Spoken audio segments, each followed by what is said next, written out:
أعوذ بالله من الشيطان الرجيم. بسم الله الرحمن الرحيم. إن الله لا يستحيي أن يضرب مثلا ما بعوضة فما فوقها فأما الذين آمنوا فيعلمون أنه الحق من ربهم وأما الذين كفروا فيقولون ماذا أراد الله بهذا مثلا يضل به كثيرا ويهدي به كثيرا وما يضل به إلا الفاسقين الذين ينقضون عهد الله من بعد ميثاقه ويقطعون ما أمر الله به أن يوصل ويفسدون في الأرض أولئك هم الخاسرون.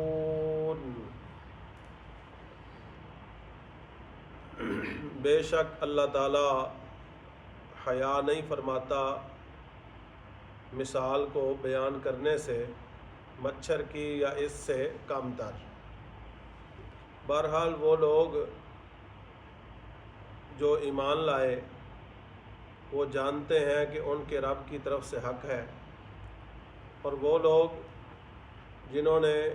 کفر کیا وہ کہتے ہیں کہ اس مثال سے اللہ تعالیٰ کا کیا ارادہ ہے. اس مثال کے ذریعے اللہ تعالیٰ بہت زیادہ لوگوں کو گمراہ کرتا ہے اور بہت زیادہ لوگوں کو ہدایت دیتا ہے، اور اللہ تعالیٰ اس مثال سے فاسق لوگوں کو ہی گمراہ کرتا ہے. وہ لوگ جو توڑتے ہیں اللہ تعالیٰ کے عہد کو اس کے پختہ ہونے کے بعد، اور کاٹتے ہیں اس چیز کو جس کے ملانے کا اللہ تعالیٰ نے حکم دیا، اور زمین میں فساد کرتے ہیں، یہی لوگ خسارے والے ہیں. آج کے درس میں ہم نے سورہ بقرہ کی آیت نمبر 26 اور 27 تلاوت کی ہے، جس میں 26 نمبر آیت میں اللہ رب العزت ارشاد فرماتا ہے کہ بے شک اللہ تعالیٰ مثال بیان کرنے سے حیا نہیں فرماتا، چاہے وہ مچھر کی ہو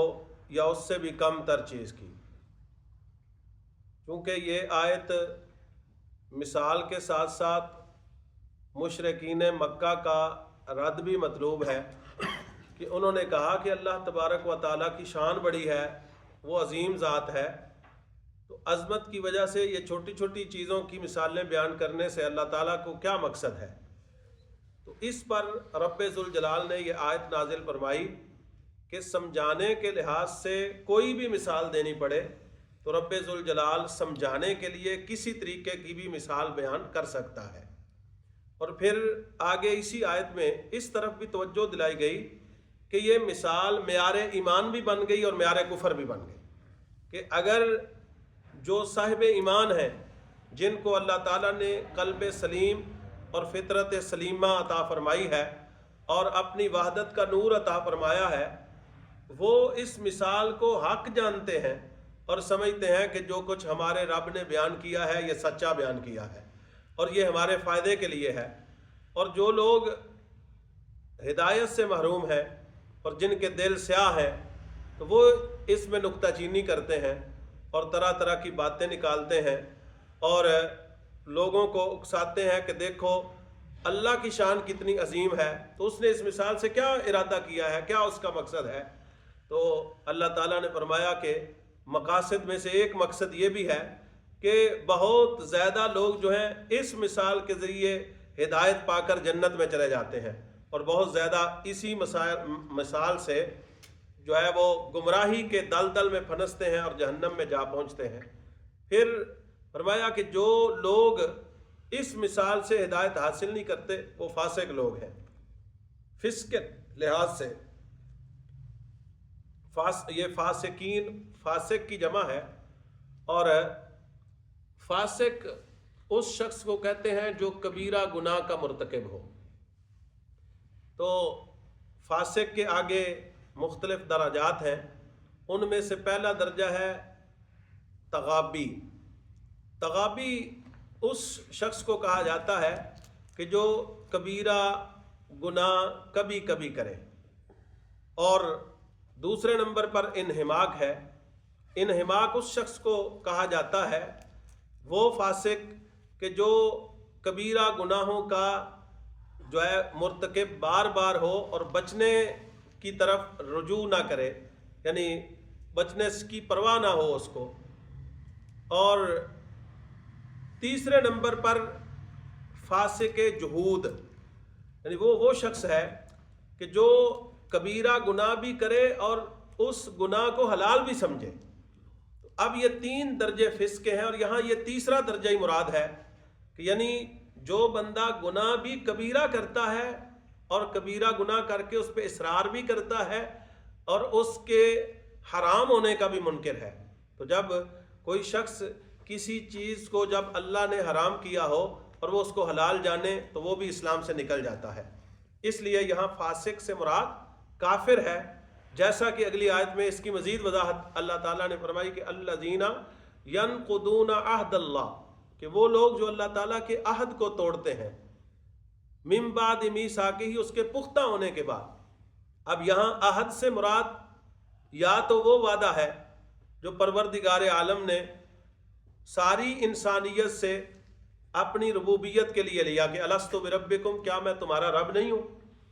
تو سب نے وہاں جواب دیا قالوا بلا، یعنی ہر ایک بول کے آیا ہے کہ یا اللہ تو ہمارا رب ہے۔ اب یہاں اس وعدے کی آزمائش کے لیے رب ذوالجلال نے ہمیں بھیجا ہے۔ اس وعدے کو جو یاد کر کے رب کو رب مانے گا وہ کامیاب ہے، اور جو اس وعدے کو بھول جائے گا اور اللہ تعالیٰ کی وحدانیت کا انکار کرے گا تو وہ فاسق بھی ہے اور دائرہ اسلام سے خارج بھی ہے۔ اسی طرح دوسرا وعدہ یہاں پر جو اللہ تبارک و تعالیٰ نے انبیاء اکرام سے لیا، جیسا کہ سابقہ جتنی کتب ہیں ان سب کتابوں کے اندر موجود ہے کہ اللہ تعالیٰ نے ہر نبی کو، حضرت آدم علیہ السلام سے لے کر جناب عیسیٰ علیہ السلام تک، یہ ہر نبی سے یہ عہد لیا تھا کہ جب تمہیں نبوت رسالت عطا کر دوں، لوگ تمہارے ارد گرد جمع ہو چکے ہوں، تمہارا کلمہ پڑھ چکے ہوں، اس آن میں میرا محبوب جلوہ گر ہو جائے تو تم نے اپنے کلمے کو چھوڑ کر محبوب علیہ السلام کا کلمہ بھی پڑھنا ہے اور ان کی مدد بھی کرنی ہے۔ اس لحاظ سے یہاں پر یہ عہد بھی مراد ہے۔ اور تیسرے نمبر پر علماء سے وعدہ لیا گیا کہ علماء جو ہیں وہ تبلیغ کے اندر کسی قسم کی کوتاہی نہ کریں اور اچھے انداز میں لوگوں تک اسلام کے احکام پہنچائیں۔ تو اس طرح اس وعدے کے لحاظ سے بھی اس آیت میں یہ باتیں مذکور ہوئیں۔ وَيَقْطَعُونَ مَا أَمَرَ اللَّهُ بِهِ أَن يُوصَلَ، یہاں کہ وہ کاٹتے ہیں اس چیز کو جس کو اللہ نے ملانے کا حکم دیا۔ اب یہاں سے ہر وہ چیز ہے کہ جو اللہ تبارک و تعالیٰ کے احکام ہے کہ یہ کام کرو، اور ایک قول کے مطابق یہ بھی ہے کہ رشتہ داروں کے ساتھ حسن سلوک کرو، یعنی بعض احباب باقی سارے کام درست کرتے ہیں لیکن رشتہ داروں کے ساتھ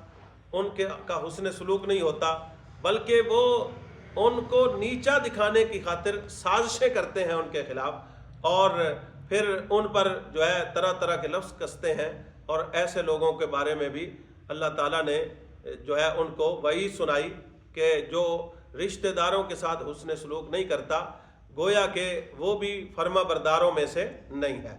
تو اللہ نے فرمایا کہ یفسدون فی الارض، وہ پھر زمین میں فساد کرتے ہیں۔ اب اس سے بڑا اور کون فسادی ہے کہ رب نے جس کو پیدا کیا ساری نعمتیں دی، جب وہ رب کی نعمتوں کو نہیں مان رہا تو وہ فسادی ہے۔ فساد اصل تو مسئلہ یہ ہے کہ جو چیز بندے کو ملی ہے اللہ کی طرف سے وہ اس کا رب کا شکریہ ادا کرے،